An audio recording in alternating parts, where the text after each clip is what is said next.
Boy, that took a long time. Greetings, greetings. We're here. We are live. Welcome, everyone. 6,000 people suddenly showed up. Great. I see 17 on my end, Mitch. Oh, shh. Don't tell them any secrets. Let them believe that there are 6,000 people watching. Yes.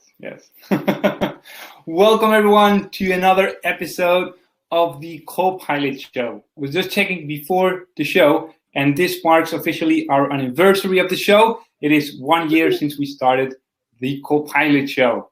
Mitch, do you have any cool sound effects to play there? That would be nice.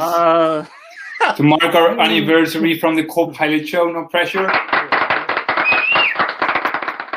Well, I have a whole stream of people talking about how great I am. Do you want to hear that? Let's hear it. Okay, cool. So, welcome everyone to the 1 year anniversary episode 52 of the Co-Pilot Show. And today we have Mitch in the house. Mitch, welcome. How are you doing? Very nice. Very good. Finally getting summer here in St. Louis. All right, nice. And we also got from Dublin, from Ireland, we got Eric Flanagan, who's joining us as a special guest today. Welcome, Eric. How are you? Well, I'm good. Thanks for having me, guys. How about more applause? Yay for Eric! Woo! Cool. Thanks for that, Mitch.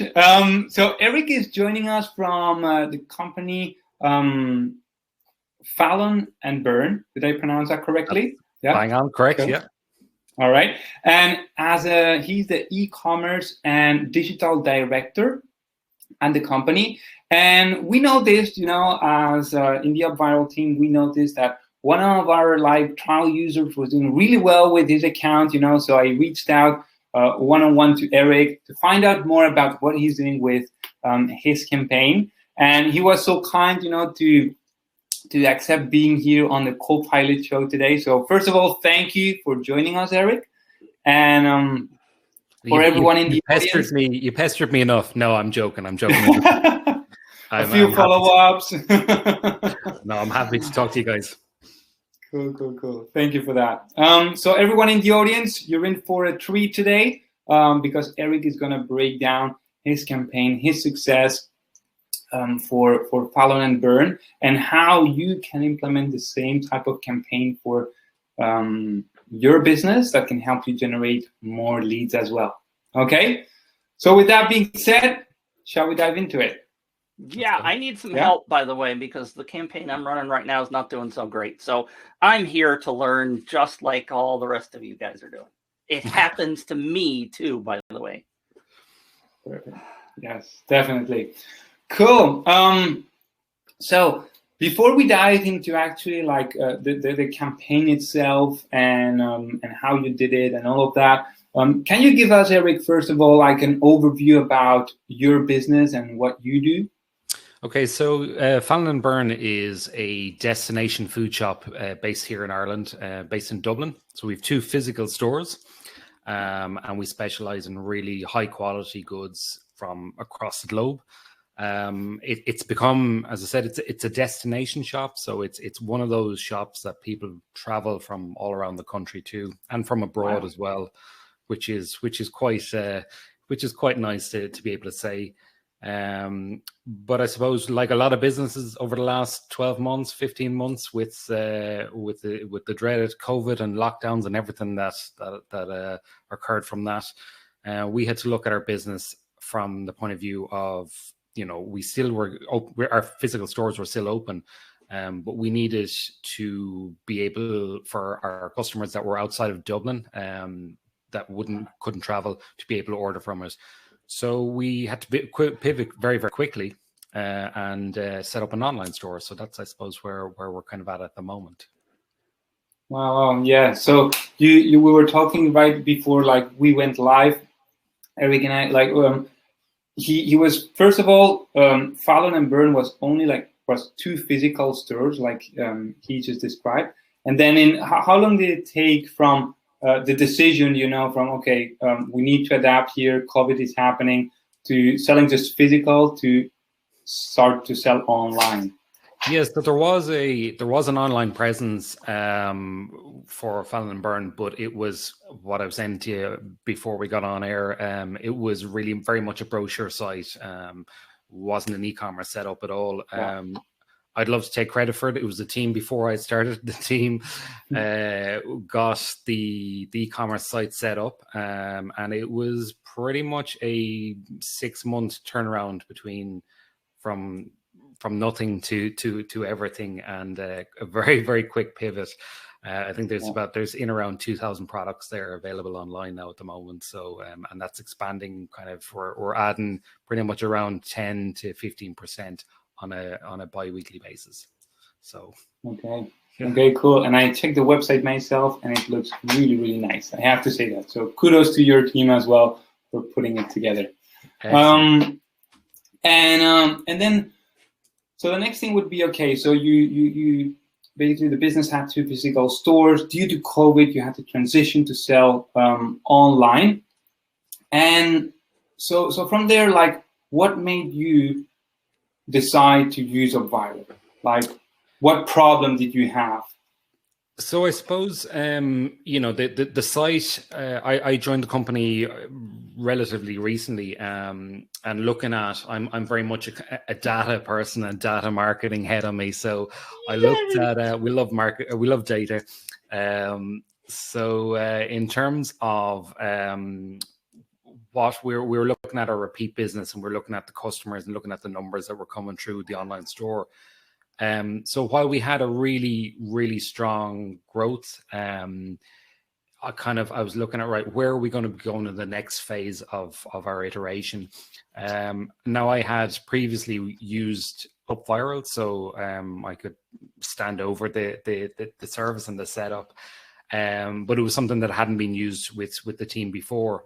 So we looked at it, and I suppose the reason behind using it was to grow our audience, expand upon the audience that we already have. So, for marketing people, we're always talking about our lookalike audiences, expanding out of the circle, as it were. And I think UpViral provides that really perfect opportunity to kind of utilize what you already have and just expand outwards. Okay, makes sense. So the primary goal was to grow the audience. That was why you decided to use UpViral. And before you were using UpViral, did you have a strategy in place to help you accomplish that? Did you have a strategy to grow your audience before UpViral? We did, and I suppose, as I keep referring back to it. It's been a very short period of time in terms of the company operating in an online sphere, and I suppose it's been very much like organically led growth, and there, it hasn't been an aggressive strategy around it. A lot of the activity we would have undertaken would have been around, social ads and gaining, audience that way. But I suppose for me, looking at it from, again, utilizing UpViral would be that we can utilize our existing database. We can expand upon that and get that lookalike audience. And I don't think, it works with social as well, but I don't think we would have got as good a response and as good as traction had we not gone down this route. Well, I think it's, if I can interrupt there, what? Sure. Mitch, interrupt? I do find it fascinating that you recognize that you could use your existing audience. So many of the people that I've talked to, clients, come to me and they're like, we're going to build a campaign, and I say, hey, let's send this to your list. And they're like, why would I send it to my existing people? I'm trying to give something away, right? We're doing a contest. They already know, like, and trust me. And the reason I bring this up is because it's critical. You guys recognized that your existing audience is very valuable to you. And since they're loyal and know, like, and trust you, they're more likely to share with people. So absolutely, yeah. And when people start a campaign, they forget that completely. Yeah, and the likelihood is, I mean, depending on your business or industry, I mean, the likelihood is your customers or your clients, their friends and family are a similar demographic or cohort to your target audience. So you're not. It's not like you're trying to cold call. You've got a warm lead, for want of a better phrase, and like, why would you not utilize that? It's absolutely critical for it. Yeah. Exactly. So I'm proud of you. Good job. Cool. And with that, so let's now, like, we had a bit of an overview, about the company and the challenges the company had. So now let's dive into the campaign. Let's know more about the campaign. So first of all, like, for how many days or how many weeks did you run the campaign? So the idea of the campaign would be that it'd be relatively short windows, so 18-day window from start to finish. Okay. And the reason behind that would be, well, I'm saying relatively short. Some people run them, I know, kind of run them for 3, 4, 5 weeks. But the idea being that you would gain enough momentum in terms of and I keep referring to it, our existing audience, their referrals, and then you're adding on your new audience beyond that, and fresh leads. And so you can, obviously, within the dashboard of UpViral, I'm currently looking at it right now, and you can see that where that natural ebbs and flows. And for us, for this specific campaign, that's kind of where I wanted to cut it off at as I said, the 18 day. Yeah. Okay. Makes sense. 18-day campaign. And where are we at right now? Has the campaign finished? Are we in the middle of it? We're coming to the end. Tomorrow is day 18, so we're at day 17 today. So you're actually paying for UpViral now, right? I'm paying, so I'm getting my money's worth. Yeah. You cool. Run out of your 14 days, so now you gotta actually pay up. Nice. And you know what? With the leads we have, it's worth it. I'm quite happy. I'm quite happy to pay now at this stage. Ding! That's what I was hoping for. There Ring the bell. Cool. So now that you're mentioning leads, so talk us about the results. Like, what results have you been able to generate from the campaign? Yeah, so the overall total visits for the campaign is just under 12,000, with a lead of 3,000, or just under 3,000. Nice. I'm saying by the end of the campaign tomorrow will be like 3.5. So maybe come back to me tomorrow and see if we hit that mark. Okay. I will definitely check in with you tomorrow, see if you hit that 3.5. Yeah. All right, cool. But you're currently, so day 17, you've had 12,000 visits on your campaign. That has resulted in 3,000 leads. Yep. Now, how many from these 3,000 leads, how many have been direct leads and how many are leads? Yeah, so direct, we're looking at in around 2,500 or thereabouts. And then the referral leads you about 700, 800 on top of that. Okay. So, all right, cool. Yeah. All right, so 2,500 direct leads and 700 referred leads. Thereabouts. All right. Well, that's about 30%, cool. By the way. 30%. Yeah.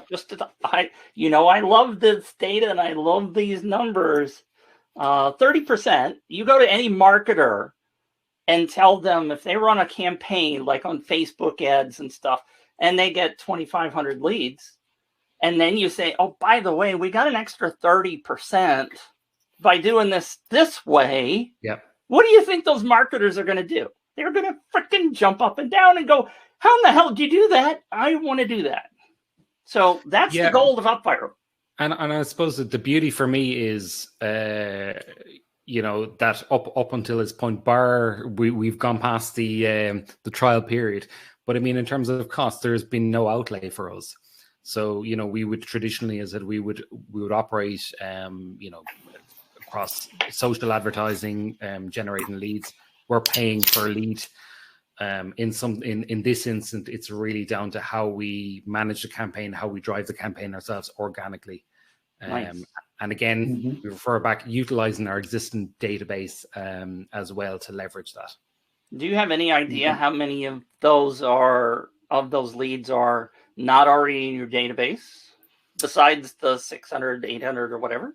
I would say I was pulling the figures on that. I would say 70% of them are not. Nice. So I've actually captured separately those that are already in the database in terms of into the competition.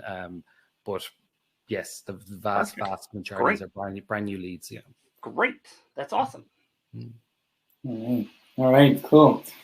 And what was the price of your campaign? What did you give away? Yeah. Can we just show it? Yeah. Can you share your screen, Mitch? Do you have the campaign? Yeah. What? You want me to share my screen? Go for it. Oh, I'm such a funny guy, aren't I? I just had to make sure that we have it in the right place so I don't do the infinite screen of death. You know how that goes. Mm-hmm. Yeah, so while you're finding that, I'll give you a kind of a background on, sure. I suppose from my point of view, the success of using UpViral in terms of a campaign is, keep the campaign very, very simple from the end user point of view. It's very, very clear what the prize is, the competition is, and how the process in winning that. And also that it actually, we worked with, so this particular prize we worked with Flying Elephant, which is they make that beautiful little takeaway picnic table there, and Orwell and Brown, who are award-winning Irish designer.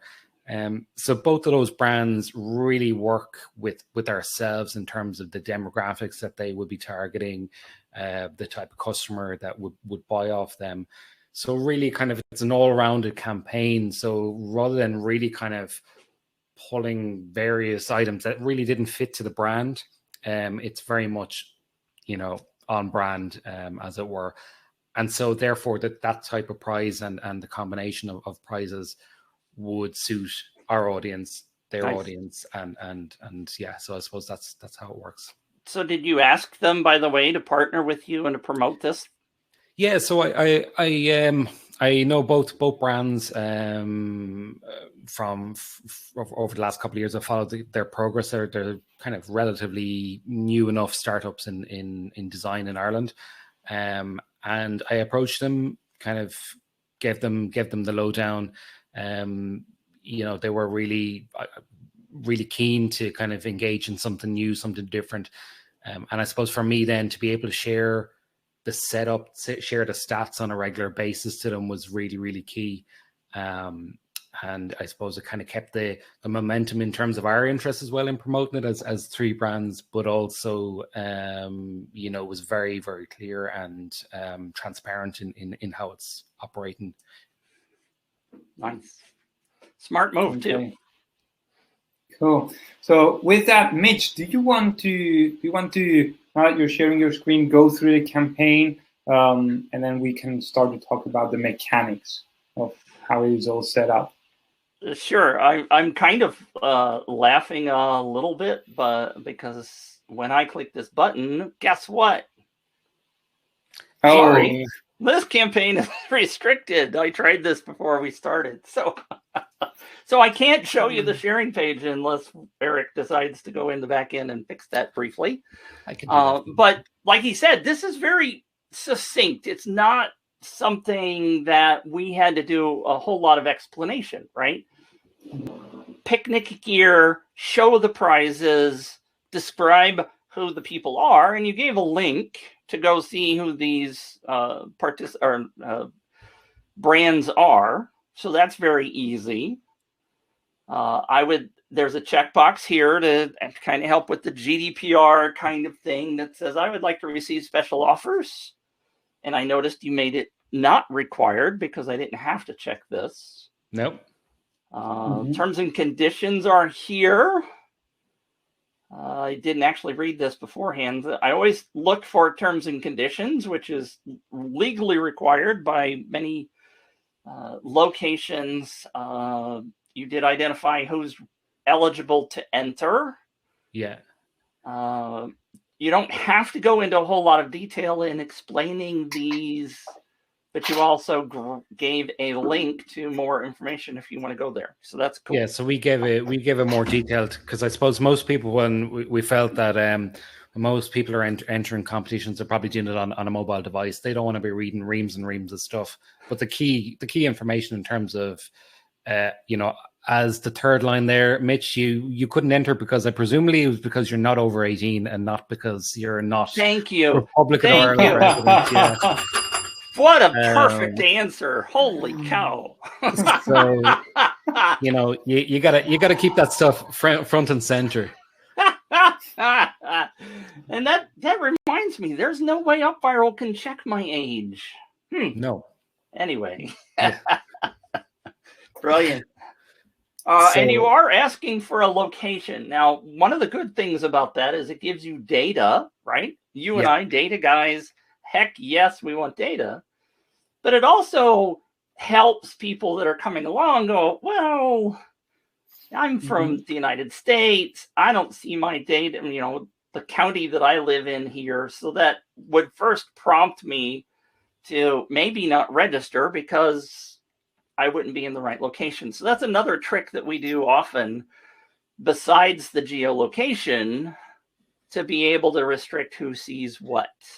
Yeah, and it easily helps as well for us. It helps identify, obviously, post campaign. The leads that we've created and generated gives us an idea of when we're reviewing our activity of where we can map where people are coming from. As I said, our 2 physical stores are located in Dublin, but obviously this competition is open to the entire Republic of Ireland. It kind of gives us an opportunity to kind of go in terms of other campaigns down the road, what counties are popular, that we could start engaging with. Right. Okay. And a question I have here, Eric, as you were talking, what is the main reason why you restricted the location to Ireland only if you're selling online for your e-com? So I suppose for us, there's a couple of things at the moment with our predominantly for our market for the products. Most of our products we're selling either wine or alcohol. So there's restrictions in terms of obviously different countries have different age requirements and different requirements around proving that, and also fresh foods. And up to now, at the moment, we still haven't expanded our delivery outside of Ireland for fresh food products. So the reason behind that would be that we didn't want to at this point to generate a huge amount of leads, and then for those leads to be ultimately go cold for the next 3 to 6 months until we have ramped up our offering of delivering further afield. So that's the idea behind that. Nice. Yeah. Makes sense. Okay. You should be able to get in there, Mitch. Now I've allowed young folk from Missouri to sign up. Nice. Cool. All right.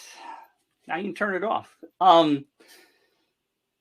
We've sent you an email. And I noticed that you're doing double opt-in. Is that a choice because of GDPR or not? Yeah, I know, I know I'm one of the rare marketing people that actually embraced when GDPR came in, because I think what it allows you to do, it's about intent.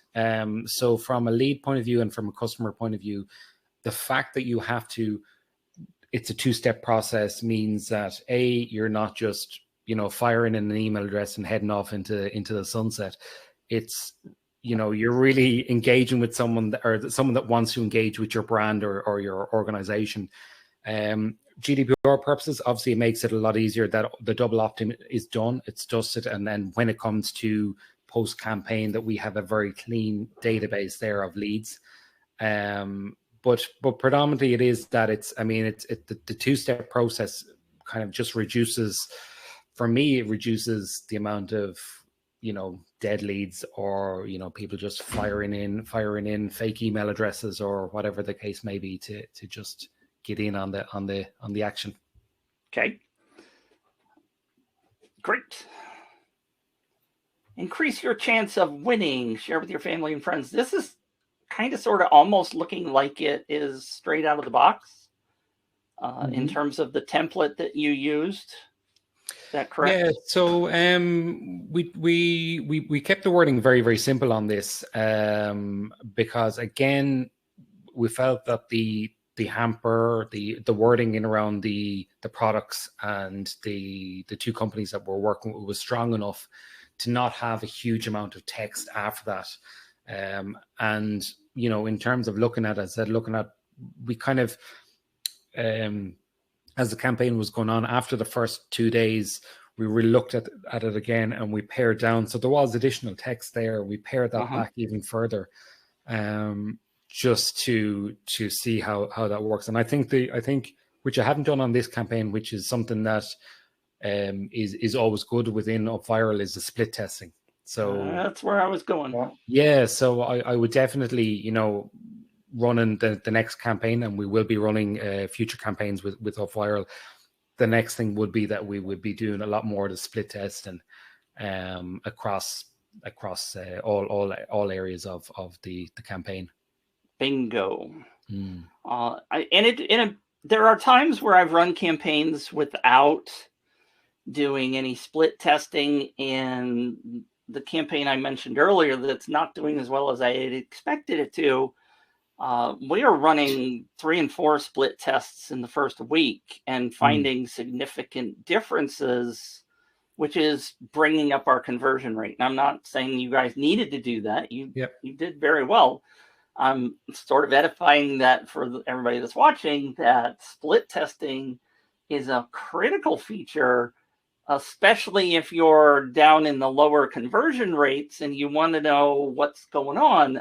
Actually, I was just chatting with somebody who comes into the show every week, and he and I were talking about that, and he's doing really well in his campaign, but his conversion rate's kind of low. And he's like, how can I fix that?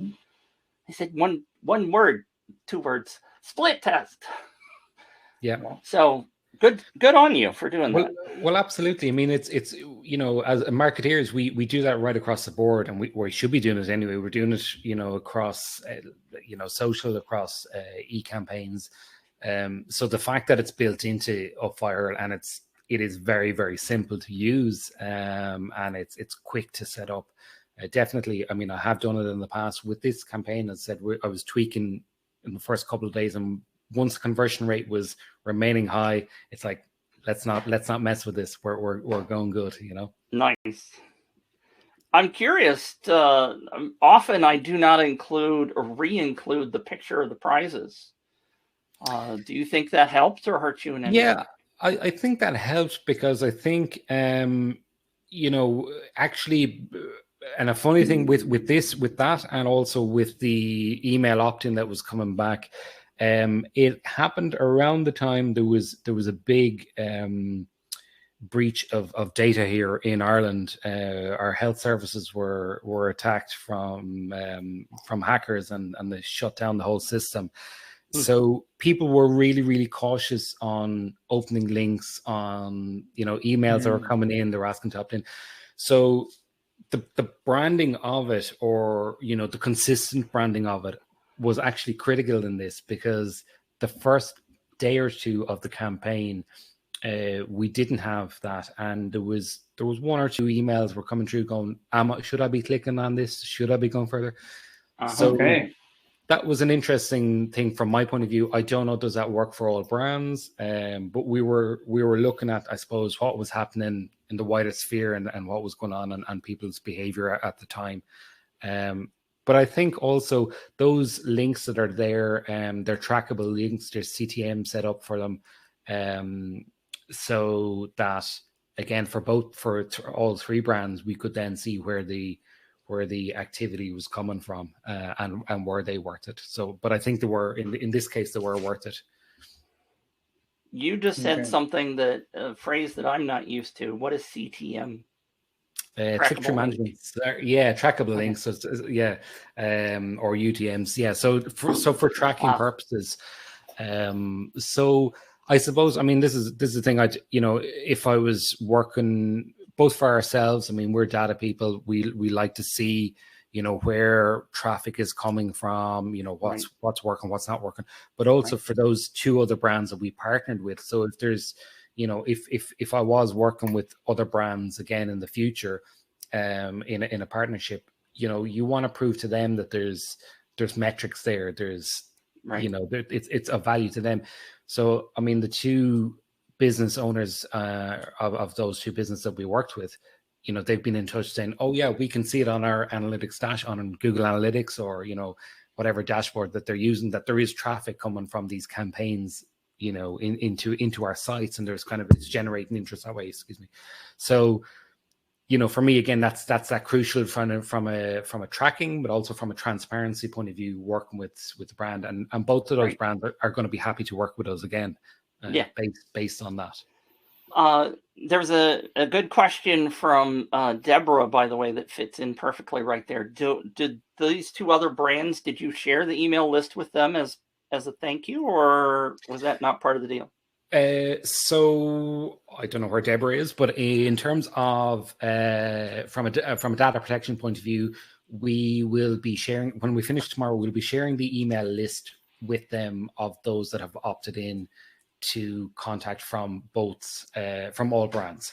Other than that, then the full list that we have, we will be following up with it with an email to go, this is the end of the campaign, the winner is whoever. And by the way, these are the other 2 brands. Here's information around them, so to kind of drive them towards those brands if they haven't opted into marketing emails from the brands. But it's a good question, and it will be critical from my point of view anytime I've run partnerships with other organizations, is that there's value for them, and there's value for the 3 brands, and again, that the leads that they're going to get, they're double opt-in leads, they're people that have agreed and want to be contacted by them. Right. Yeah.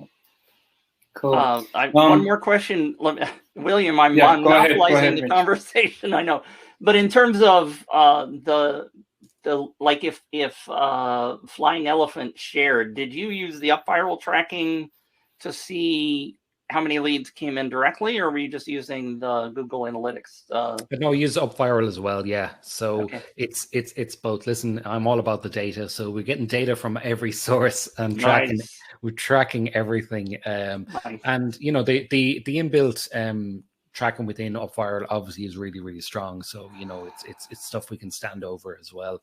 It's also as well at the end of the campaign, it's something that we can present in terms of within the company internally. We can go, look, this is our outlay in terms of our time. This is what we've got, and in a month's time, 2 months' time, then we can go, look, refer back to these leads.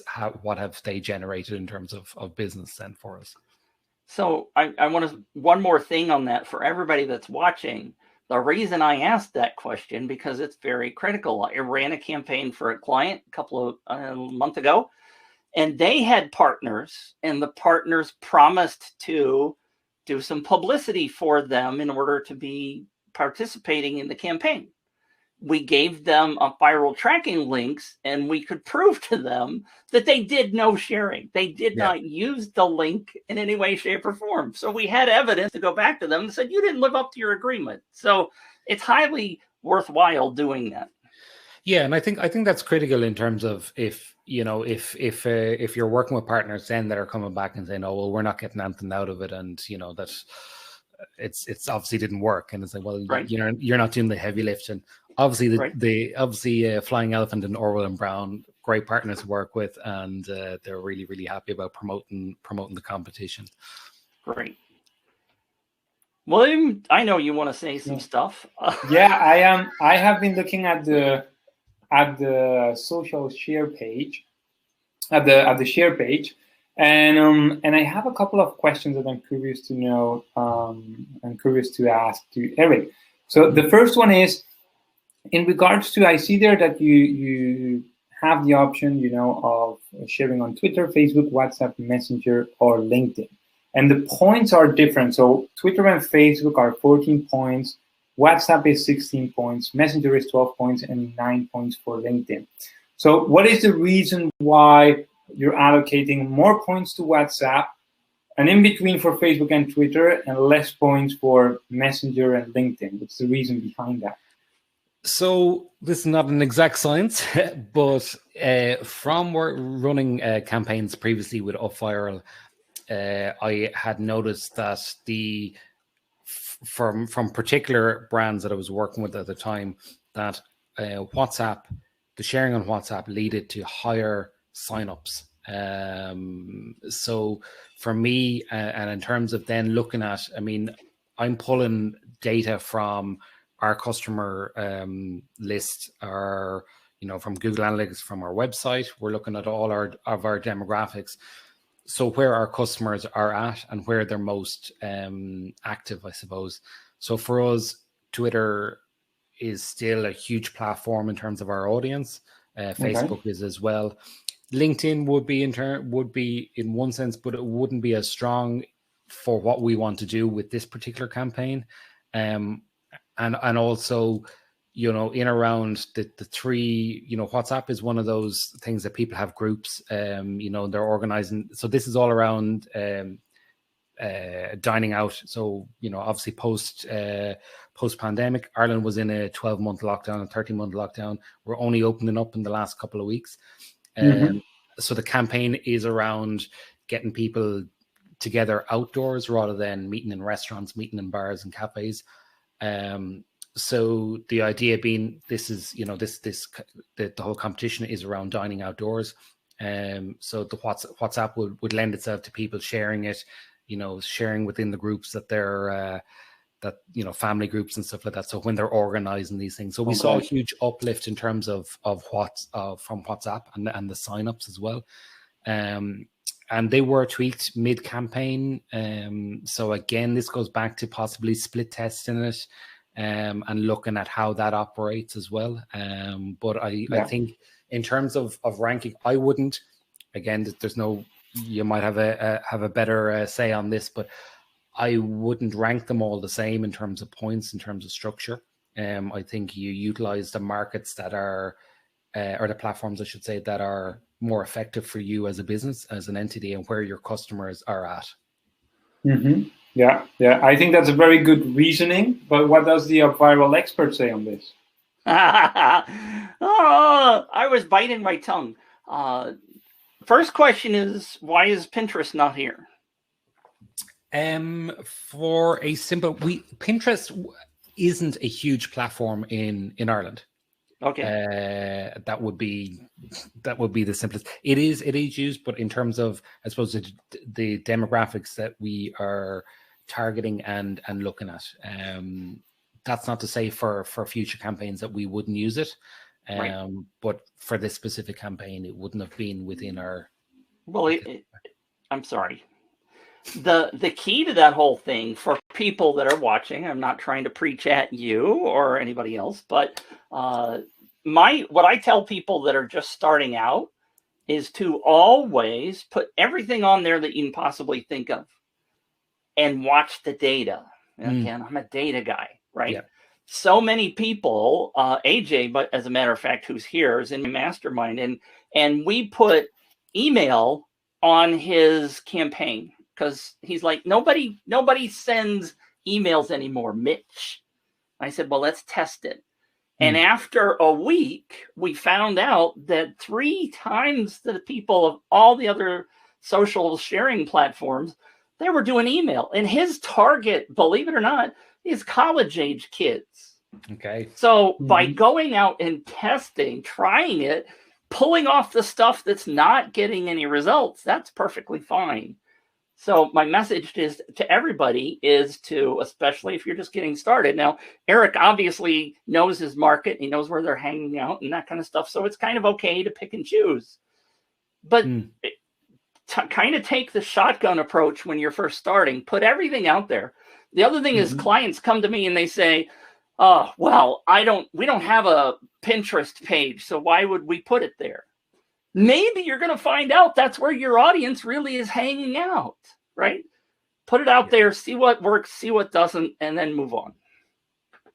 Yeah, no, I think that's solid advice, because I think, and actually that last bit on what you're saying about clients saying that we don't have a Pinterest page. I think as marketeers, we kind of need to hold our hands up and sometimes do that, going, well, we're not here, so therefore we're not going to be there's not going to be activity there. But it's, you know, that might be, as you say, that might be where your audience are at, and it's something. A surprise. Yeah, it's something we need to constantly, you know, you need to evolve and you need to reiterate. And just because you're in, you know, one area now, that constantly changes. I have David Bowie is overlooking me here, overlooking my shoulder, and a man who was always reinventing himself and reiterating as well. And I think he's a perfect icon for marketing people. Yeah, perfect. Yeah. Okay, well, cool. And then the last question on the share page, and then we will move on because I saw that you were opening the social share. But the last question I have about the share page is, I see that you mentioned at the beginning of the call that one of the goals that you have with the campaign at Fallon and Burn is to grow your audience. Something that I don't see here, you know, is like custom actions, such as like our Facebook page or follow us on Twitter, you know, and giving points for that. Is there any specific reason why you didn't add those custom actions and you just went for sharing? Yeah, I mean, we did again in the first iteration of the campaign, we did, and you know what, for the particular prize, looked at and went, we scaled it back. I think for the next campaign that we're going to work on, it's going to be very much about social actions. Okay. And that's really kind of, I suppose there was no other rationale behind that. It was very much a keep it simple. Utilizing as powerful, the product is really, really powerful. But actually it's picking out the things that we need to use, and then, you know, leaving the rest for next campaign. But that would have been the reason behind it. And also then in terms of the social following and engagement in that sense, the follow-up emails will be around that. So it's kind of we're looking at it as a two-step process.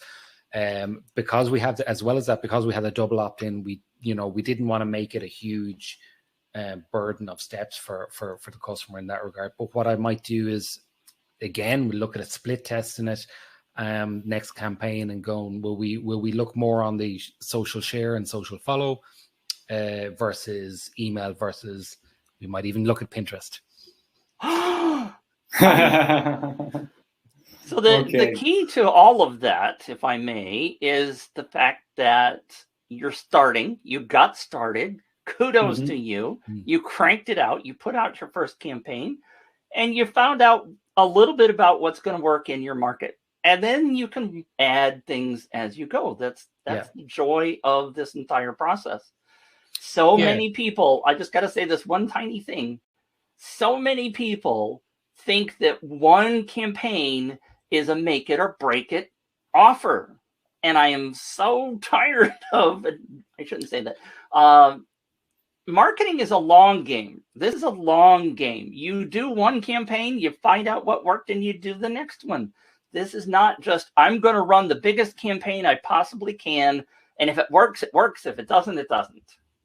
Yeah, and I mean, that's why, I mean, the value of the prize, it's not a colossal prize. It's €250, which is what, $300 or thereabouts.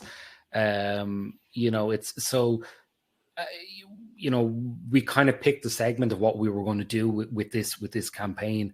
I know in previous times using UpViral with previous companies, there might have been that, you know, throw everything at it and then, oh, it's not working, well then let's ditch it. But actually, I think you can be a lot more box clever about the campaigns and how you set them up, and really kind of think, what do we want this to do? So it's not, you know, the idea going, we want to get loads and loads of leads and that's it.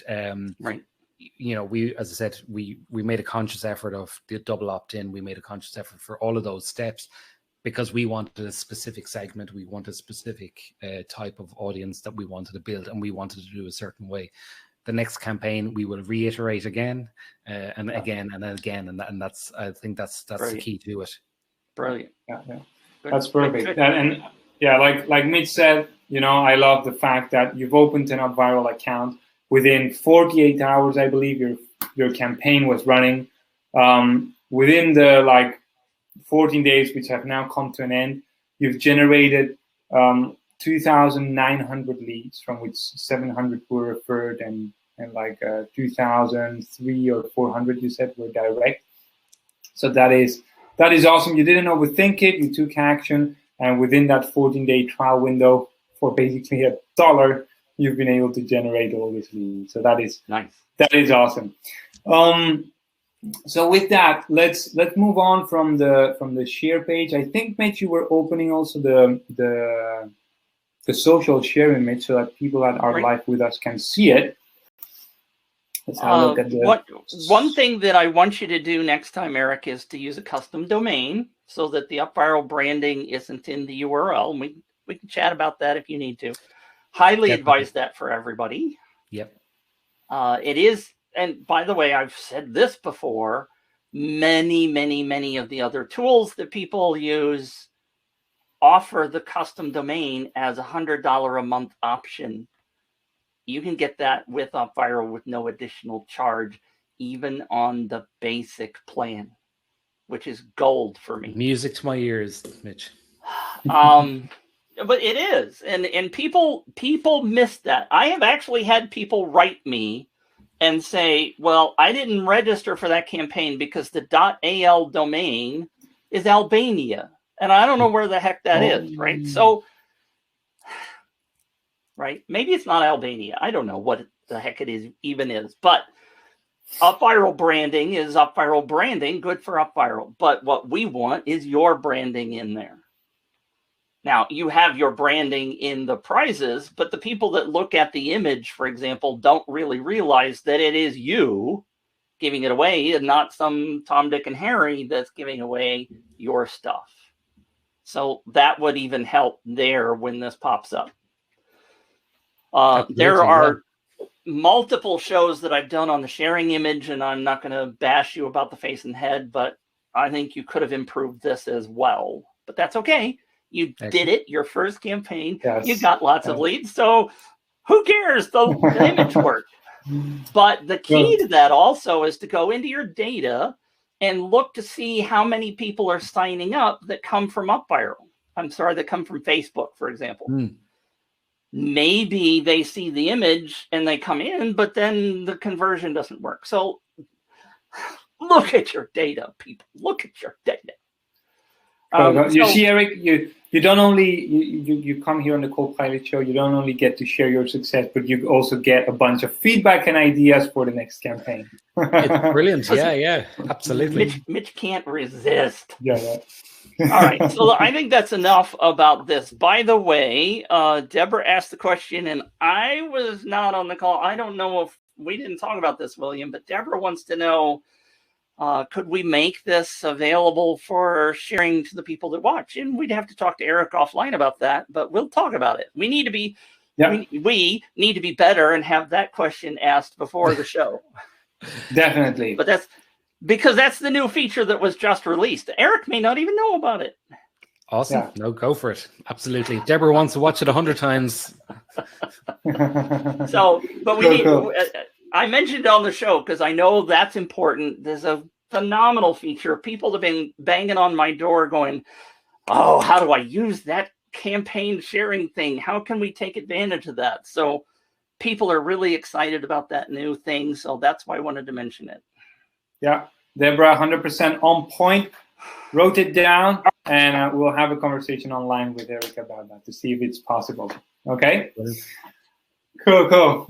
So moving on, like, Eric, what if you had to like summarize it a little bit, like between the lead capture page and the social page and the share page, what do you think are like the strong points that made them convert so well?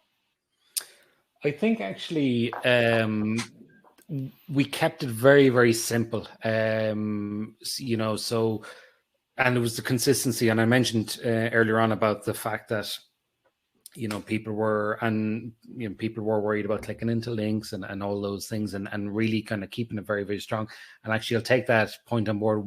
Which would have helped would have been the custom domain would have been a huge thing. And Mitch is bang on that. We'll give extra points for Mitch on that.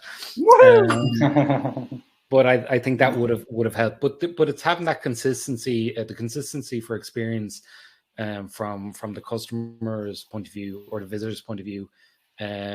Also that the colors that we were using across, obviously UpViral is really, really good for customization. There's a huge amount of customization there. We're using colors that people associate with our brand, and fonts that we would associate with the brand. So that was critical as well. We didn't ask for a huge amount of information as well. So you had your first name, your surname, your email, and the county. That was the only 4 bits of information you were asked for. And I think as well as that, I think the success of it was that it was that simple for people, utilizing, and I know it was one of the first things we talked about at the start, utilizing the existing database of customers, leveraging that, because they are your champions, they're your brand champions, they're the cheerleaders that post on Twitter, on Instagram, on Facebook, on all these platforms about your products, about your brand. So why would you not use them and share with them the opportunities of a competition? So that would have been the key parts for me for the campaign. Okay, yeah, absolutely. I think especially also in the opt-in page is asking for first name, surname, email, and county. That's definitely a big win to get a good opt-in rate. Good conversion rate on the landing page, definitely. And so you started running the campaign. It's an 18-day campaign. For those that joined late, didn't hear it. It's an 18-day campaign. What did you do to keep the leads engaged and sharing and taking action, during those 18 days? Yeah, so we utilizing our current database firstly. So we kind of 2 different strands as it were. So our current customer and current database, they were given the information at the start of the campaign, and then from then they were given regular updates in terms of actively sharing with family and friends, and it was built around, as I said, the campaign was built around the whole a wider campaign around dining outdoors for summer, so around that. In terms of then new leads, we would have, there would have been updates across social that would have been dependent on where they were coming from, those leads were coming from. But for this campaign, we didn't have a follow. There's one follow-up email. We're going to have because the campaign is a short campaign as well. We're going to have a follow-up email at the end of the campaign rather than throughout the campaign, and that was kind of a decision made from the start that that's what we were going to do. But I think there'd be other opportunities again, kind of for future campaigns. What I would like to do is that graduated, re-engaging those that have signed up to share more. Yeah. I think that could definitely help with future campaigns as well. Throughout the campaign, you keep communicating about the chance of them winning that set of picnic set, so that they keep sharing, they keep on sharing and getting points. Okay, cool. Tomorrow sorry, Mitch. Let me throw in one comment based on what Larry just said. I think this is something that I haven't actually thought of, and I know you guys think I've already thought of everything, but it's not true. If I were a customer and I found out there was a prize giveaway that I wasn't told about, I wouldn't be so keen on your brand anymore. That is a fantastic point to make sure that you're updating your existing people. It's a great point, Larry. Thank you for that. All right, go ahead, William.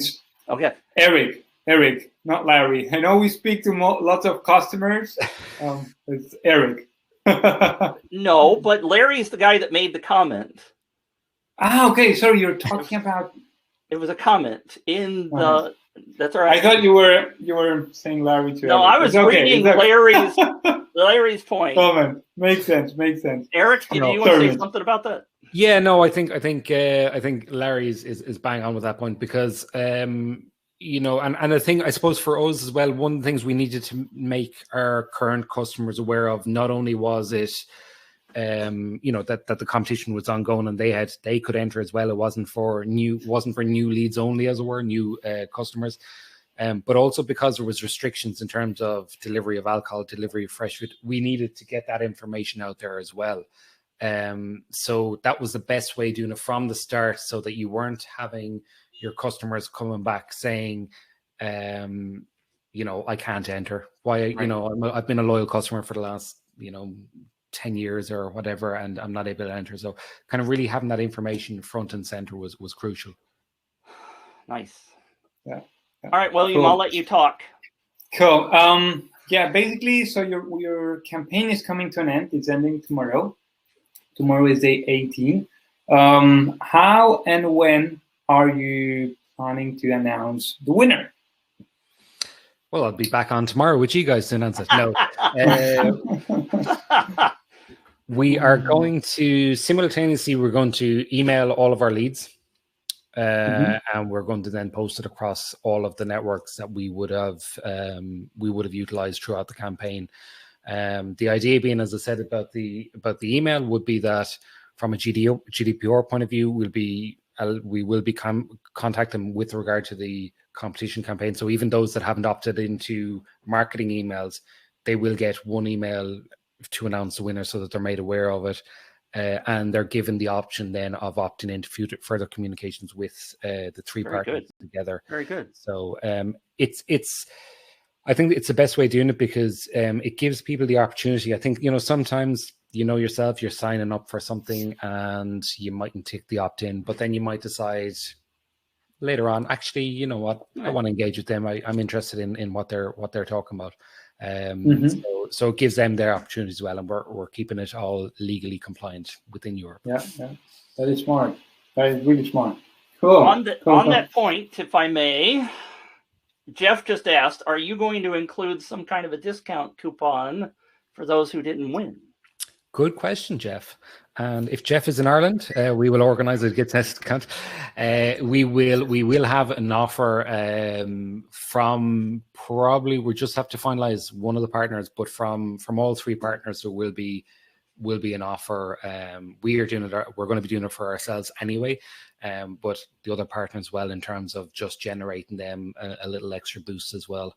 And I said, part of the campaign for us was to work with, you know, small artisan designers and work with them on it. So yeah, definitely, it's a big thing. You know, you don't want to be kind of sorry you didn't win. It's always nice saying, but here's a you know, €10 voucher or whatever the case may be. I have to talk to the Department of Finance on that one, and because they don't like the, you know, when marketing go wild with vouchers and start giving vouchers for everyone. But yeah.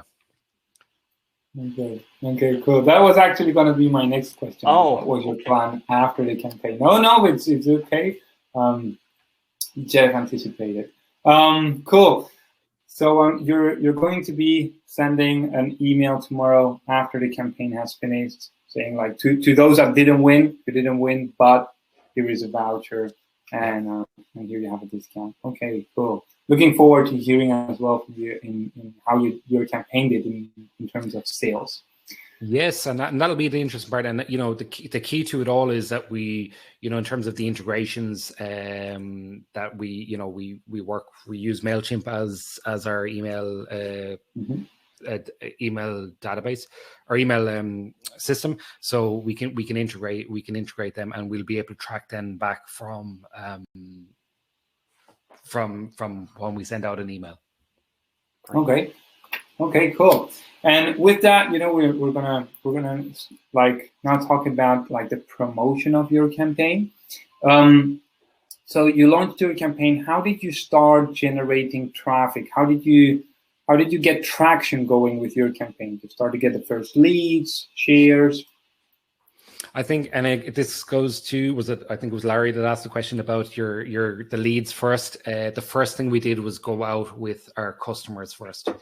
That was crucial, and it was one of those things that we had thought about from the point of view of making sure that our customers got offered it first. So, and also they're your brand champions. They're the people that are going to be shouting about your business every day of the week. So it went out to them on email first. Then we had on site on both. So this is kind of merging offline versus online. We had QR codes for sign up within our retail outlets. Nice. Very, very simple. Something that actually, I suppose, I don't know how other people are finding it, but it was something that kind of came about in the late 90s, early 90s, and then just died a death, and then suddenly has just made a huge resurgence with contactless, people not wanting to touch menus and all sorts of stuff. So and obviously iOS and Android having it inbuilt into the camera functionality now without an external app made a huge difference.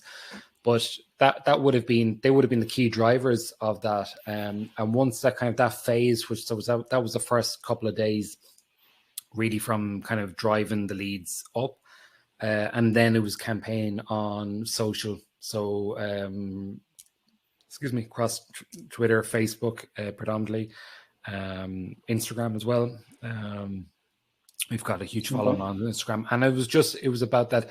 So we integrated then, as well as that, we integrated it into our regular e-campaign. So it wasn't just one email that went out and went, look, we're offering this, we have this competition operating. It went out to our regular e-campaign. So there was always something in there to go, don't forget, sign up, don't forget, this is still going on. So it was that kind of regular reminder. And you could see, again, from the tracking, you can see the stuff, you can see when it was spiking as those e-campaigns were happening, as those social campaigns were happening. Okay. Cool. And with the social campaigns, you mentioned you posted on Twitter, on Facebook, on were you doing organic, or were you also spending some money, like boosting a post or doing some Facebook ads? So no, it was entirely organic. We just, it was a thing that it was decided from the very, very start. If the campaign flopped, it was going to be an organic campaign, and that was, I suppose, it was kind of to prove the methodology around it as well, that that actually, if you run a good campaign, you can really generate those leads. And actually, we found as well on the back of the campaign is that we were seeing spike in traffic to all of our social channels. These were all organic spikes in traffic and engagement. So what was happening was people were going in, they were signing up on the lead form, they were sharing it on Facebook or on Twitter or whatever the case may be. And then people were engaging that, and they were coming back to the brand pages. So it's very much a cyclical thing, and it's all feeding into each other. Nice. Okay, so it was leveraging your customers over email. So leveraging email and organic across social, and QR codes in physical stores, which we don't hear a lot, right, Mitch? Right. QR codes. Those are very smart. It's smart strategy. Making a comeback. Okay, cool. And so what did you learn from this first contest that you did? What are the main takeaways or lessons that it taught you? I think, I suppose, as I said, I had used UpViral in the past to probably a lesser success, and the reason being is that really from the outset I had an idea what the campaign was going to look like, how I wanted it to operate. So the software has, the way it has been developed, you've everything under the hood there. There's a huge amount in terms of tracking, in terms of the design templates, how the social appearance is set up. But actually, rather than trying to throw everything at it all at once, was actually to streamline exactly the way I wanted it. So we talked about, even the simple things, the terms and conditions. We had just the key points there. You could go off and you could get the full terms and conditions on our homepage. the incentives, we knew what the incentives were going to be and the actions that were needed.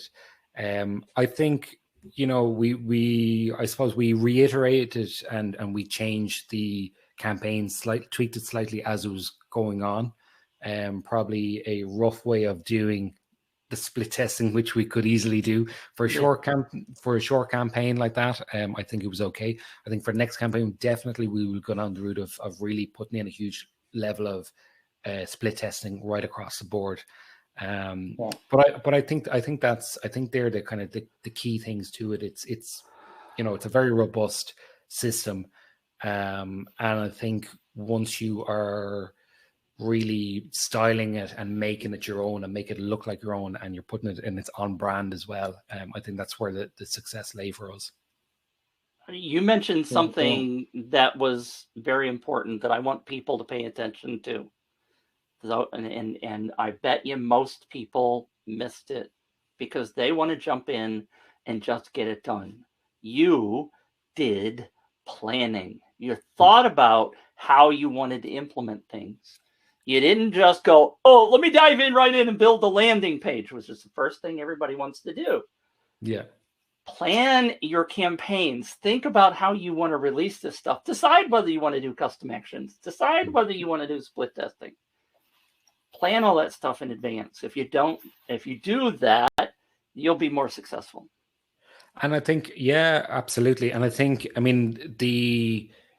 the actual setup for us of the competition was we took a very short space of time. It was very, very short because we had all done all the prep.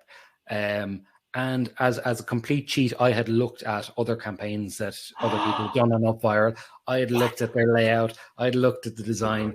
And, from a visual point of view, I looked at what worked and what was good. And, you don't have to reinvent the wheel either. There is reasons why certain campaigns work very, very well. So, and you guys have a huge amount of resources. There's loads and loads of stuff you can read up on. But do that all at the start before you even go near setting up a campaign. Bingo. Yeah. Thank you. And the second side of that, I'm going to say it one more time, the campaign sharing. Imagine if you went to the case studies and all those other places and you could just either get it for free or maybe pay a little bit of money to me and get a campaign that already worked. And all you got to do is customize it the way you want it to go. That campaign sharing thing is going to change the frickin' game. Absolutely, 100%. If it's working, it works, Yes. Yeah, absolutely. We're coming to the end of the call. Mitch, do we have questions in the chat or questions that you would like to ask? We don't actually have lots of questions. They've been asked as we've been going. So I don't have anything queued up right now. I think it's a fantastic campaign. I think there are golden opportunities here. And you very eloquently, AJ, talked about the things that you did that you thought were successful and things you could do better next time. So I think it's been a great show. Yeah, absolutely. So a couple of questions that I have before we wrap things up. The first one is, Eric, if you could run the contest again, knowing what you know now, what would you have done differently? I think I would have added split testing into it. I think, as I said, the campaign was tweaked slightly during, and possibly I'm going to give Mitch this one. I would have added Pinterest into it. I'm just going to say it because that's third strike. Okay. But yeah, no, I think split testing and utilizing that. There's a huge amount of data there that you can take from that and really make if you want to make a data-led decision, then that's the only way to do it. Yeah. Okay. And I'll say one more toot of UpViral's horn. UpViral's reports are better than any of the other frickin' tools. You can get more data out of UpViral's reports than anywhere else. And go ahead. No, I was going to say, that's a huge part of for me is, and it's for, you know, for marketing, we can get swamped with data because there's reports for everything, but it's presented in a very, very clear, concise manner. And you can easily, I mean, I'm looking at it here in front of me. I can easily identify what's working, what's not working, you know, where the leads are coming from, what days have been good, what days have been bad, etc. You know, so definitely. Okay, cool. And in a few words, what would you say about UpViral? It's an awesome tool to have in your arsenal, and you know, I'm glad it's around, and it does a very, very good job of what it's supposed to do. So yeah, I recommend it to anyone. Awesome. Nice. So I'm leaving it here in the chat. If you're watching this and you're not an UpViral customer yet, check out the URL I just added in the chat, upviral.com/special-co-pilot. You can sign up to a $1 trial and do what Eric just did. You know, start your campaign, do some planning, make Mitch happy, do some planning, and in 24, 48 hours, you can launch your campaign, and then hopefully you can be on the Co-Pilot show too, you know, talking about your success with UpViral within the $1 trial period, like Eric did, 2,900 leads within a 14-day trial. So that's awesome. Cool. Don't tell Eric this though, but for those of you who click on the link, Eric, close your ears. That link is actually a 30-day trial, not 14. Oh. Eric, it's okay. Cool. Yeah, I'm happy with what we've done. AJ, by the way, said UpViral is a secret weapon. Larry said UpViral gives us very usable reports. I love it.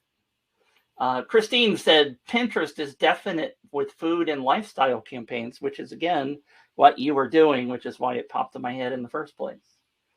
I do think Deborah had a very interesting comment. Eric, thank you for sharing. I would think that LinkedIn would be a good market for you, but it needs a different type of campaign to build a list aimed at corporate gift giving. That's her idea. She mentioned it earlier, and I didn't say anything, so she brought it up again because she's like that.